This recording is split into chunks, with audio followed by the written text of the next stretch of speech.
Tocqueville, bien connu pour ses analyses du fonctionnement des démocraties modernes, a été également membre de l'Académie française et eut une carrière politique assez modeste, mais au cours de laquelle il fut amené à rencontrer le roi Louis-Philippe. Écoutez le portrait qu'il donne de ce prince dans ses souvenirs. Ce fut un singulier composé que ce prince, et il faudrait l'avoir vu plus longtemps et de plus près que je ne l'ai fait pour pouvoir le peindre en détail. Quoique je n'ai jamais été dans ses conseils, j'ai eu cependant assez souvent l'occasion de l'approcher.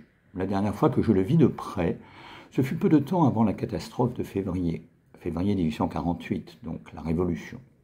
J'étais alors directeur de l'Académie française et j'avais à entretenir le roi de je ne sais quelle affaire relative à ce corps. Après avoir traité la question qui m'avait amené, j'allais me retirer.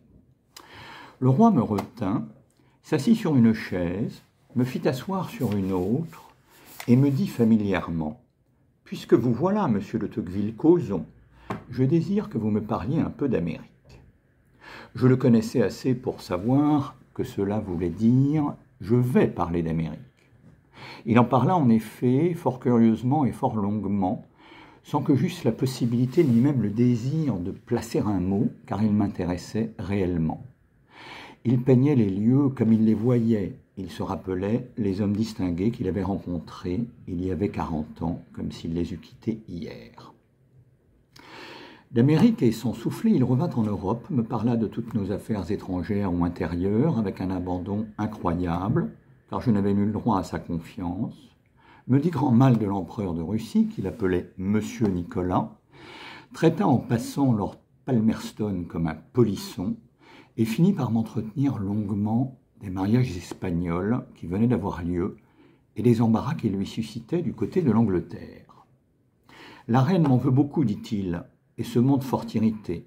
Mais après tout, ajouta-t-il, ces criailleries ne m'empêcheront pas de mener mon fiacre. Au bout de 3 quarts d'heure, le roi se leva, me remercia du plaisir que notre conversation lui avait procuré, je n'avais pas dit 4 mots, et me congédia, enchanté évidemment de moi, comme on l'est d'ordinaire de tout homme devant lequel on croit avoir bien parlé. Ce fut la dernière fois qu'il m'entretint. Ce prince improvisait réellement les réponses qu'il faisait, même dans les moments les plus critiques au grand corps de l'État. Il avait dans ces circonstances la même faconde que dans sa conversation, mais moins de bonheur et de traits. En pareil cas, il devenait souvent obscur, parce qu'il se lançait hardiment, et pour ainsi dire tête baissée, dans de longues phrases dont il n'avait pu d'avance mesurer l'étendue ni apercevoir le but, et dont il sortait en fin de force par une vraie voie de fait, en brisant le sens et en ne terminant pas la pensée.